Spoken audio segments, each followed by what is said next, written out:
বাড়িতে জামাই এলে কবজি ডুবিয়ে খাওয়ায় শাশুড়ি মারা। কত আদর পায় শ্বশুর বাড়িতে গেলে।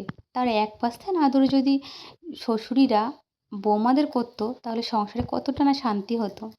তো হাই হ্যালো বন্ধুরা, আজকে চলে যাচ্ছি কোথায় তোমরা দেখতেই পারবে। তো এই গরমে শাড়ি পরে নিয়েছি, আর শাড়ি পরে তো পুরো গরম লাগছে। তো দেখো আজ শাড়ি পরে আমরা কোথায় যাচ্ছি। তো আমার হাজব্যান্ড এসে বলছে যে আজকে কত ভিডিও করবে করো। তো আমরা এখন বেরিয়ে যাব। তো তোমরা দেখতেই থাকো, ভিডিওটি অবশ্যই ভালো লাগবে। তো আমি রিঙ্কি রূপ অফিসিয়াল চ্যানেলে সবাইকে স্বাগত। আশা করি সবাই ভালো আছো তোমরা। তো তোমাদের ভালোবাসা আমিও কিন্তু অনেক ভালো আছি। তো বেরিয়ে পড়লাম।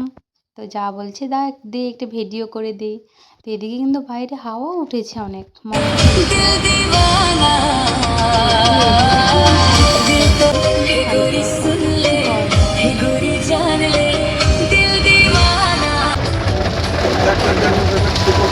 এত জোরে বৃষ্টি তাও খেলতেছে না তোমার মতো হলো। বৃষ্টির দিন ফুটবল খেলাই তোমার মাঠ একবারে ভেজা থাকে। তো বেশ, গাড়িতে উঠেই ভালোই যাচ্ছিলাম। 1 কিলোমিটার যেতে না যেতেই পুরো প্রচণ্ড বৃষ্টি চলে আসলো। তো এদিকে বৃষ্টি বৃষ্টি করেই আমরা নাজিরহাট পৌঁছে গেছি। তো পৌঁছে গিয়ে মিষ্টির দোকানে ঢুকেছি মিষ্টি নেওয়ার জন্যে। আবার প্রচণ্ড বৃষ্টি চালু হয়ে গেছে। এখানে প্রায় 45 মিনিট মতো বসেছিলাম আমরা। তাই ভাবলাম কিছু খেয়ে নেই। তো ওদিকে নিয়েছি সন্দেশ আর মিষ্টি দই। তো কিছু খেয়ে নিয়ে বৃষ্টি বৃষ্টি করে রওনা দিয়ে গেলাম। আমরা পৌঁছতে পৌঁছতে সন্ধ্যা 7টা হয়ে গেছিলো, তাই আর গিয়ে ভিডিও করা হয়নি।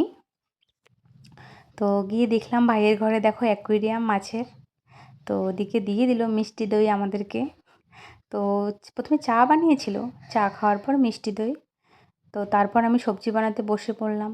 যেহেতু বাপের বাড়িতে গিয়েছি, না খেলে তো আর আসতে দেবে না না। আর এদিকে মা দেখো খাবার বানাচ্ছে।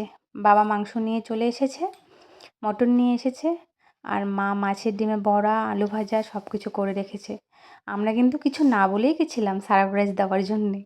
তো মা তো একটু বকাবকি করলো কেন না বলে আসলাম। তো এই জন্যই আমার মা। তো ওইদিকে রান্নাবাড়া কমপ্লিট হয়ে গেল, 9টা বেজে গেছে। বাড়িতে ফিরতে হবে অনেকটা রাস্তা। তো এখানে এরা ভাইসহ খেতে বসেছে। আর দেখো আমরা খাওয়া দাওয়া করে ফিরতে ফিরতে রাত 11টা বেজে গেছে। তো কেমন লাগলো ভিডিওটি অবশ্যই জানাবে। সবাইকে বাই বাই, গুড নাইট।